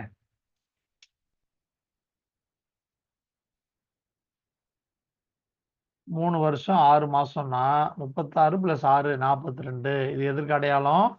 யூபிலிக்கு அடையாளம். என்ன உபதேசம்? உபதேசத்துக்கு அடையாளம் என்ன உபதேசம்? இஸ்ரவேலர்களுக்குள்ளும் அநேக விதவைகள் இருந்தார்கள். எலியாவின் நாட்களிலே இந்த 3 வருஷம் 6 மாசம் வானம் அடைபட்டு தேசமெங்கும் மிகுந்த பஞ்சம் உண்டாயிருந்த பொழுது இஸ்ரவேலருக்குள்ளும் அநேக விதவைகள் இருந்தார்கள். அப்ப அந்த விதவையெல்லாம் ஆசீர்வதிக்க எலியா அனுப்பப்பட்டாரா? இல்லை. புறஜாதி தேசத்தில் இருந்த சரப்தா ஊரில் இருந்த சீதோன் நாட்டில் இருந்த சதப்தா ஊரில் இருந்த ஒரு விதவையிடத்திற்கு தான் எலியா அனுப்பப்பட்டார். எலிசா தீர்க்கதரிசியின் காலத்துல எடுங்க, இஸ்ரவேலருக்குள்ள அநேக குஷ்டரோகிகள் இருந்தாங்க. எல்லா குஷ்டரோகிக்குமா எலிசா சுகம் கொடுத்தாரு? இல்லை. நாகமானுக்கு சீரியா தேசத்தான் ஆகிய புறஜாதி தேசத்தான் ஆகிய நாகமானை அல்லாமல் அவர்கள் வேறொருவனும் சுத்தமாக்கப்படவில்லை என்று சத்தியத்தின்படியே உங்களுக்கு சொல்லுகிறேன்னு சொன்ன உடனே ஜெபாலயத்திலிருந்து எல்லாரும் கேட்டு இவைகளை கேட்ட பொழுது கோபம் உண்டு எழுந்திருந்து அவரை ஊருக்கு புறம்பே தள்ளி கொலை செய்ய பார்க்குறாங்க. ஏன்? நமக்கு இது வாசிக்கும்போது கடகடன் படிச்சுட்டு ஓடிடுவோம். நமக்கு என்னன்னே புரியாது, புரியாம ஓடிடும். என்ன விஷயம்னு கேளுங்க. புறஜாதிகளுக்கு ரட்சிப்பு கடந்து வருகிறத குறித்து இங்க சொல்றாரு. அநேக விதவைகள் இஸ்ரவேலருக்குள்ள இருந்தாங்க. ஆனா சீதோன் நாட்டில் உள்ள ஒரு விதவையினிடத்திற்கு தான் எலியா அனுப்பப்பட்டார். அப்படின்னா ரட்சிப்பு தாண்டி உங்களை தாண்டி புறஜாதிகளுக்கு போகிறதுங்கிறத யூதர்களுக்கு சொல்றாரு. பாருங்க, உங்களுக்கெல்லாம் ரட்சிப்பு இல்லை, எலியா சீதோன் நாட்டில் உள்ள விதவைக்கு தான் அனுப்பப்பட்டான், அது போலதான் நடக்க போறதுங்கிறத சிம்பாலிக்கா சொல்றாரு. கேட்ட உடனே யூதனுக்கெல்லாம் பயங்கர கோபம் வருது. பாரு, அநேக குஷ்டரோகி இஸ்ரவேலருக்குள்ள இருந்தாங்க, ஆனா புறஜாதி தேசத்தான நாகமானத்தான் குணமாக்கினாரு எலியா, உங்கள் இஸ்ரவேலருக்குள்ள இருந்தவங்க அல்ல. அதனால தேவனுடைய ராஜ்யம் உங்களிடத்திலிருந்து நீக்கப்பட்டு அதற்கேற்ற கனிகளை தருகிற வேறே ஜனங்களுக்கு கொடுக்கப்படுங்கிறது இங்க சொல்றார். சொன்ன உடனே யூதனுக்கெல்லாம் பொத்துக்கிட்டு வருது. எப்படி? நாங்க தான் வாக்குத்தத்தத்தின் ஜனங்கள், ஆபிரகாமுடைய பிள்ளைகள், இவர் என்ன இப்படி சொல்றாரு அப்படின்னு எல்லாம் அவருக்கு விரோதமா கிளம்பிட்டான். கல்லறியதுக்கு செங்குத்தான மலையிலிருந்து இவரை தள்ளி காலி பண்ணிடலான்ட்டு எழும்பிட்டான். சரியா? அப்போ புதிய ஏற்பாட்டில் நீங்க வரும்போது உலகத்தில் அநேக பக்திமான்கள் இருக்கிறாங்க, அநேக கிறிஸ்தவர்கள் இருக்கிறாங்க.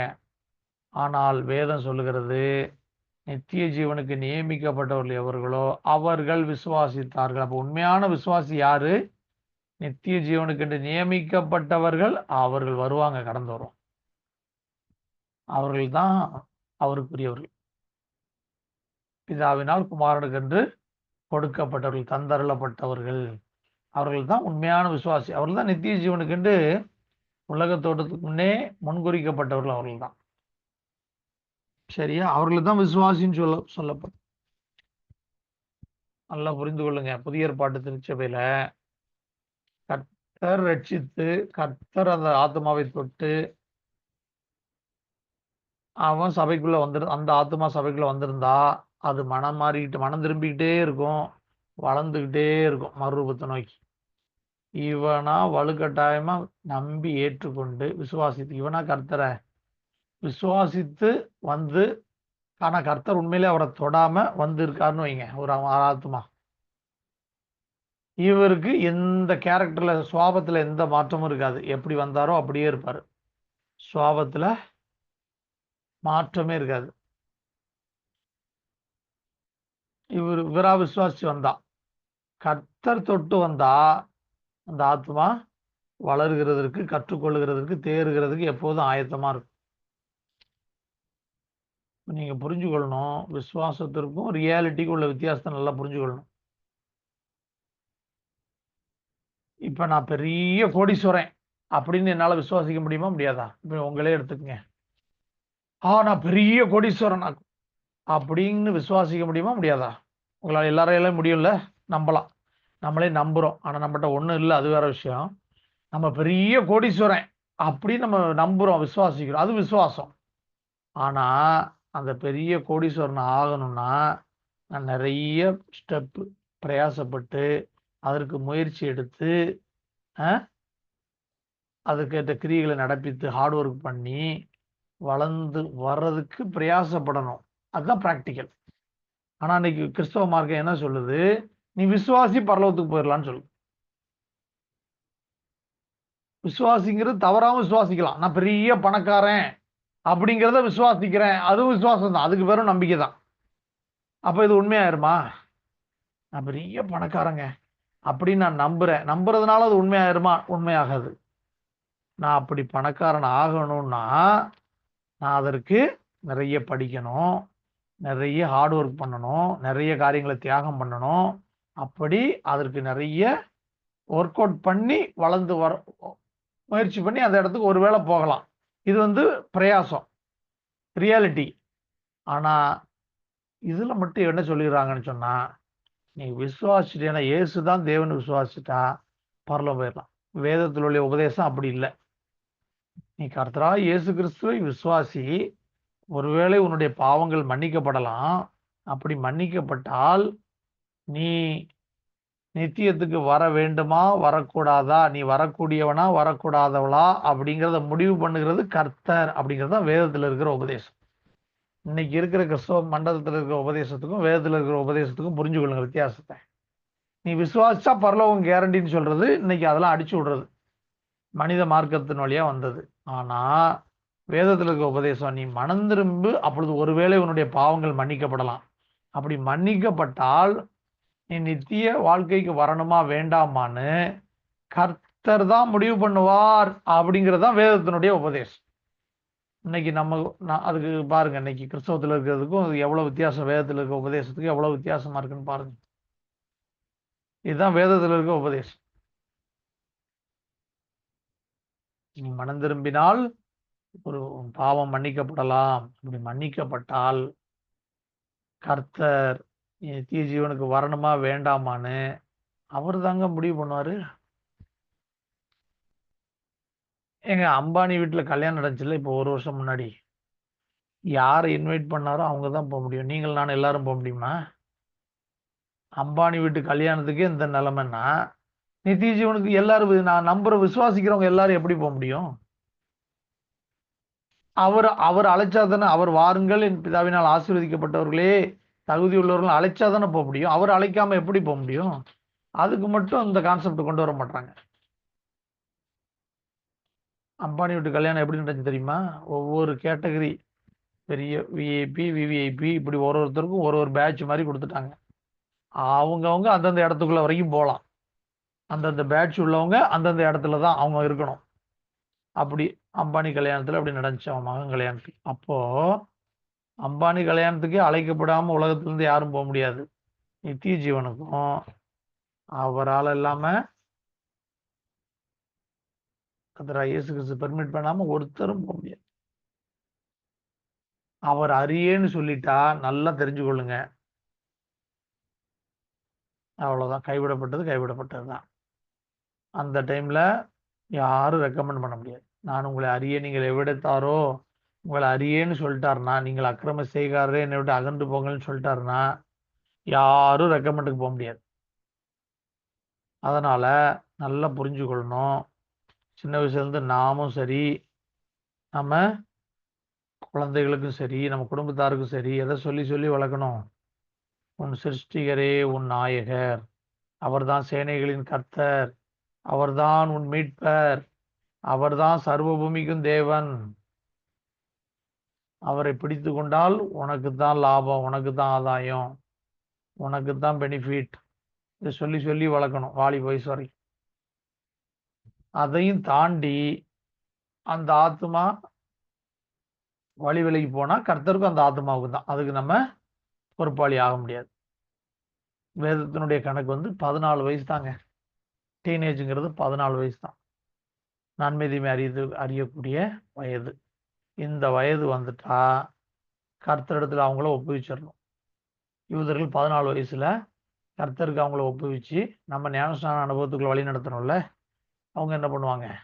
நீ கர்த்தருக்கும் அவருடைய வசனத்துக்குள்ளும் உன்னை ஒப்பு கொடுக்குறேன்னு ஒரு பார் மிட்ஸ்வான்னு ஒரு ஃபங்க்ஷன் வச்சு பிரேயர் ஷால் ஒன்றை போத்தி, நீ வசனத்துக்குள்ள கர்த்தருடைய பிரமாணத்துக்குள்ள இருக்கிற அப்படிங்கிறத அதுக்கு அடையாளமா அந்த பிரேயர் ஷால், அந்த போதகர் ரபின்னு சொல்லக்கூடிய போதகர் போர்த்தி ஒரு ஃபங்க்ஷன் பண்ணி கர்த்தருக்குன்ட்டு அவங்கள ஒப்பிச்சிருவாங்க. அந்த ஃபங்க்ஷனை பண்றதுக்காக இயேசு கிறிஸ்துக்கு பண்றதுக்காக தான் போறாங்க. ஒரு கர்த்தருக்கு ஒரு ஃபங்க்ஷன் போறாங்கல்ல எருசலேமுக்கு. 2 வயசுல ஒரு வாட்டி போறாங்க. அடுத்து 14 வயசுல ஒரு வாட்டி போறாங்க. எதுக்குன்னா இந்த பார் மிட்ஸ்வா அந்த ஃபங்க்ஷன் பண்றதுக்காக தான் போறாங்க. நமக்கு நம்ம 14 வயசு வந்துட்டா ஞானஸ்நானம் எடுத்து அபிஷேகம் பெற்ற அந்த அனுபவத்துக்குள்ள ஒப்புவிச்சு அவங்கள ஒப்பு கொடுத்துடணும் கர்த்தர். இப்படி ஒப்பு கொடுத்தாச்சுன்னா கர்த்தருக்கு அவங்களுக்கும் நேரடி தொடர்பு தான். அடுத்து நமக்கு கிடையாது. அடுத்து இவ்வளவு நாள் நான் உன்னை வளர்த்தேன், உனக்கு அனுகூலமா இருந்தேன், ஆதரவா இருந்தேன், ஒத்தாசையா இருந்தேன். இப்ப கர்த்தரை பிடிச்சுக்க.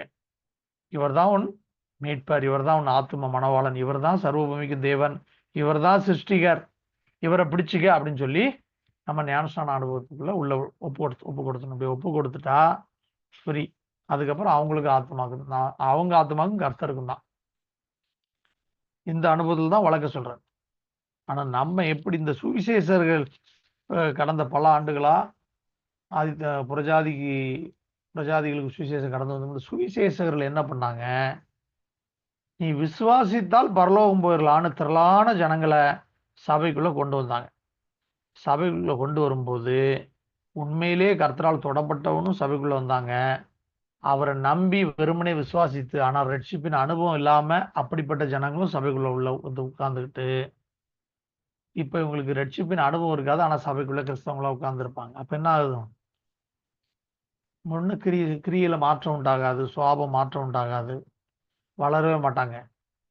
அடுத்தவங்களுக்கு இடைஞ்சலா இருப்பாங்க. சபைக்குள்ள இருந்துகிட்டு ஜாதி பார்ப்பாங்க, உயர்வு தாழ்வு பணம் எல்லாம் பார்ப்பாங்க. இது எல்லாமே இருக்கும், உலக சுவாபம் எல்லாமே இருக்கும், மனம் திரும்பின அனுபவமே இருக்காது. இதெல்லாம் யாரு? நம்பி கர்த்தரை நம்பி உள்ள வந்த சபைக்கு, நம்ம சபை சொல்லல, மற்ற பொதுவா கிறிஸ்தவ சபைகளை சொல்றேன், உள்ள வந்துருவாங்க. வந்துட்டு உட்கார்ந்துருப்பாங்க, எந்த மாற்றமும் இருக்காது. என்ன பிரயோஜனம்? இவங்களை கொண்டு போய் பரலோகத்துக்கு எப்படி கர்த்தர் எப்படி கொண்டு போய் என்ன பண்றது? சுவாபம் மாறாமல் பரலோகத்துக்கு அவங்களை அழைச்சிட்டு போய் என்ன பண்றது? கூடாத காரியம், ஒண்ணுமே பண்ண முடியாது. அதனாலதான் மனம் திரும்பி யாரெல்லாம் அவருடைய ஆவிக்குரிய கனிகளை கொடுக்கிறார்களோ அவர்களுக்கு தான் நித்தியம். நீங்க நல்லா புரிஞ்சு கொள்ளுங்க. எடுங்க, உன்னத பாட்டு எடுங்க, 2வது அதிகாரம் எடுங்க.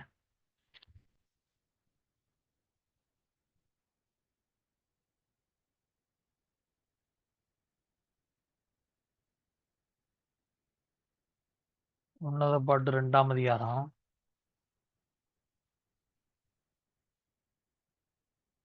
2-3 வசனங்களை வாசிங்க. உன்னத பாட்டு 2ஆம் அதிகாரம் 2 மற்றும் 3வது வசனம்.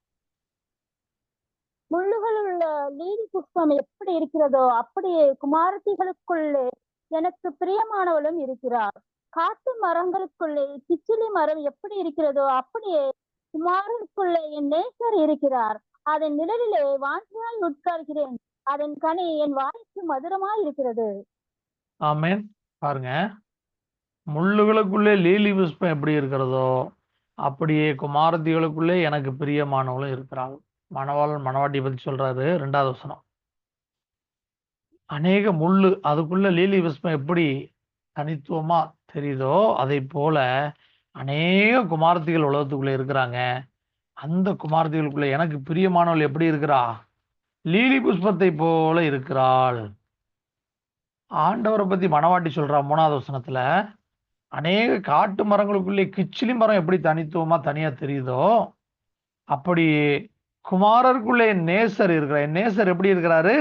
அநேக காட்டு மரங்களுக்குள்ளே ஒரு கிச்சிலி மரம் எப்படி இருக்கிறதோ அதை போல இருக்கிறாரு. அநேக குமாரருக்குள்ளே அப்படியே குமாரருக்குள்ளே என் நேசர் இருக்கிறார். அநேக குமாரர்கள் இருந்தாலும் அதற்குள்ளே என்னுடைய நேசர் ஒரு தனித்துவம் உள்ள ஒரு வித்தியாசமா தனித்து இருக்கிறார்.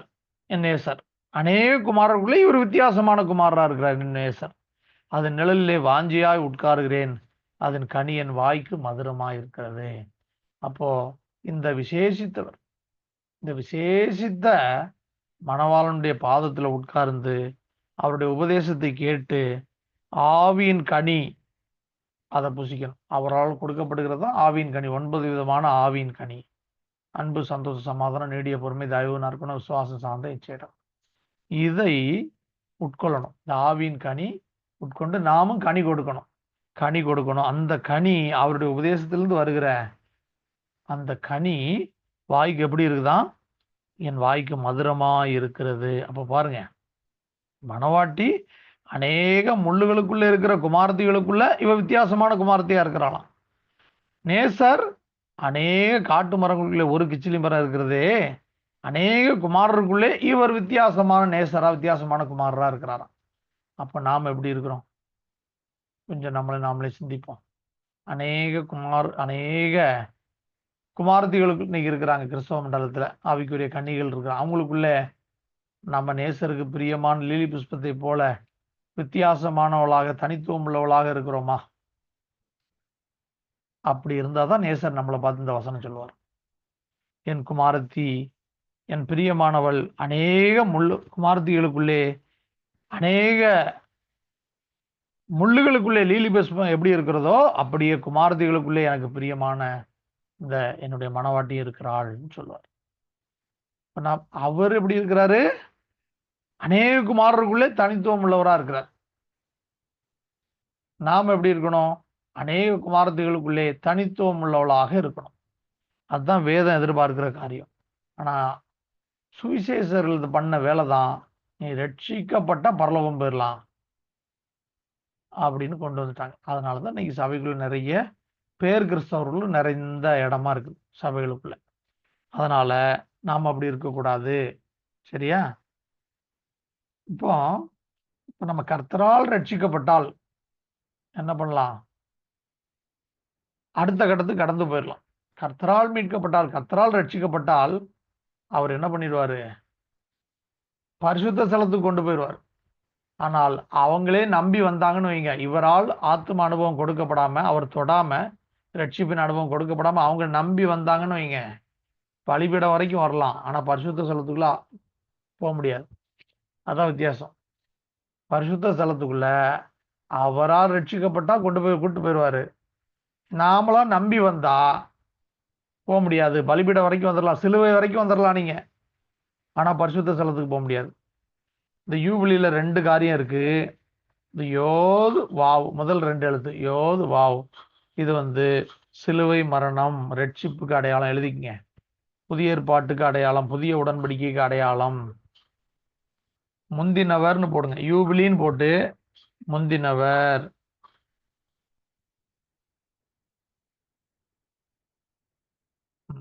முந்தினவர் பிந்தினவர்ல யூபிலிங்கிறது,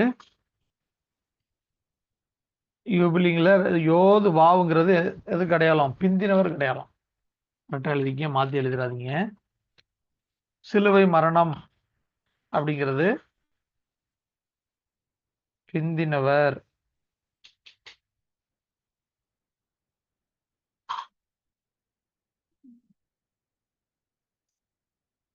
அடுத்து பேத் லாமெட்டுங்கிறது முந்தினவர். முதல் 2 எழுத்து யோதுவாவும் சிலுவை மரணம், புதிய உடன்படிக்கைக்கு ரட்சிப்புக்கு அடையாளம். அடுத்த 2 எழுத்து பேத் லாமெட்டும் தோராவுக்கு அடையாளம், குமாரனுக்கு அடையாளம்னு போட்டுக்கேன். முதல்ல யோதுவாவும் சிலுவை மரணம் ரட்சிப்புக்கு அடையாளம், அது பாலகன்னு போட்டு. அடுத்து பேத் லாமெட்னு போட்டு தோராவுக்கு அடையாளம், இது முந்தினவர், குமாரனுக்கு அடையாளம். பாப்பா சைலண்ட். குமாரனுக்கு அடையாளம், நித்திய ஜீவனுக்கு அடையாளம்.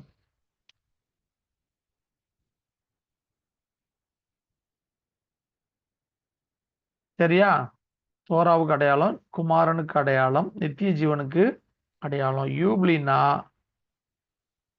புதிய உடன்படிக்கை. புதிய உடன்படிக்கைன்னா நல்லா புரிஞ்சுக்கொள்ளுங்க. ஆதாம் இழந்ததை மீட்டு கொடுக்கிறது தான் புதிய உடன்படிக்கை. நியூ டெஸ்ட்மெண்ட்ல புதிய உடன்படிக்கையில ஆதாம் இழந்ததை, ரட்சிப்பு நித்திய ஜீவனை இழந்தான். அந்த இழந்து போனதை மீட்டு கொடுக்கிறது தான் புதிய உடன்படிக்கை. சரியா?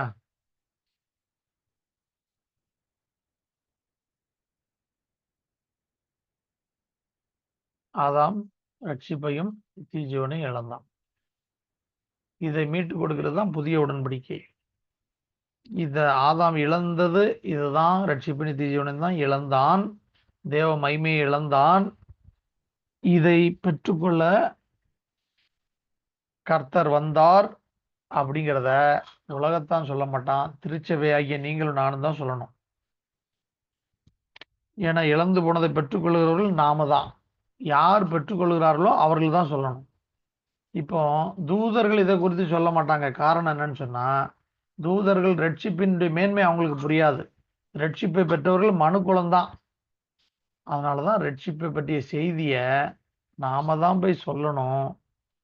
ஏன்னு சொன்னா தூதர்களுக்கு இதனுடைய நன்மையோ மேன்மையோ பாதிப்போ லாபமோ நஷ்டமோ கிடையாது. கர்த்தராகிய இயேசு கிறிஸ்து மரித்து உயிர் தெழுந்ததுனால தூதர்களுக்கு எந்த நல்லதும் கெட்டதும் கிடையாது.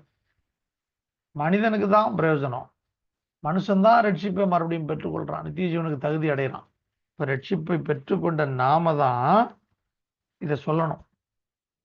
நாங்க மறுபடியும் நித்திய ஜீவனை, ரட்சிப்பு நித்திய ஜீவனையும் பெற்றுக்கொள்கிறோம் அப்படிங்கிறத சொல்லக்கூடிய இடத்துல திருச்சபையாகிய நீங்களும் நானும் இருக்கிறோம். சரியா? இதோட இந்த கிளாஸ் கம்ப்ளீட் பண்ணலாம். இது அடுத்த கிளாஸ்ல பார்க்கலாம். சரியா?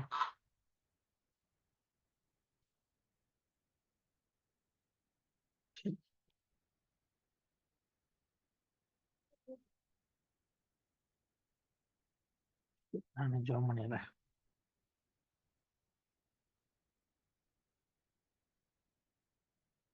இது அடுத்த கிளாஸ்ல பார்க்கலாம். சரியா?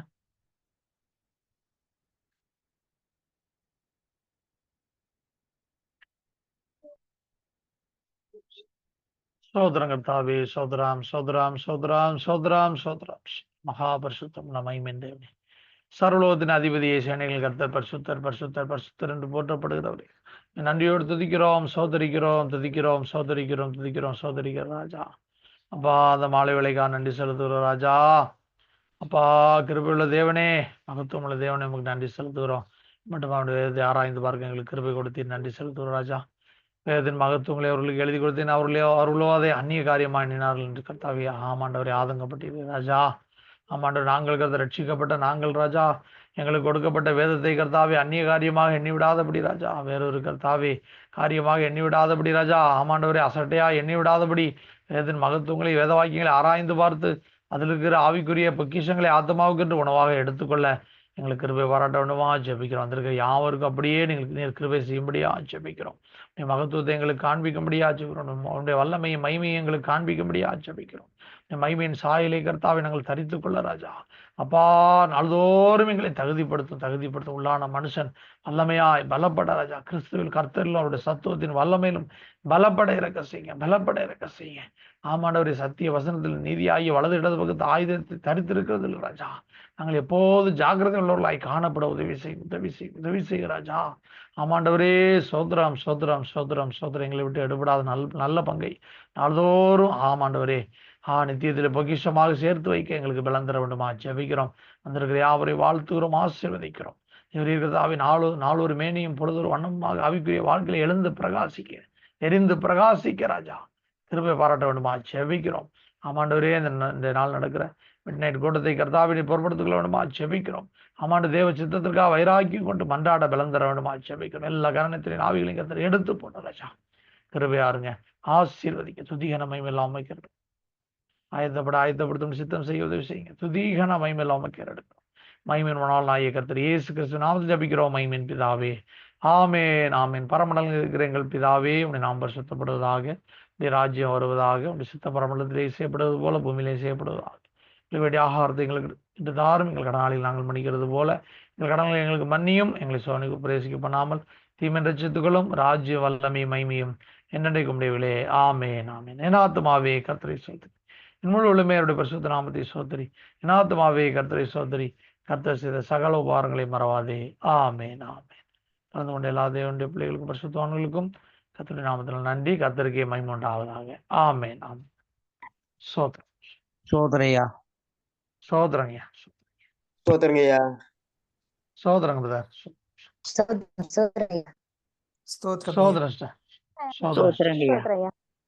சோதரங்கம்மா, ஐயா சோதரங்கய்யா. சோதரம்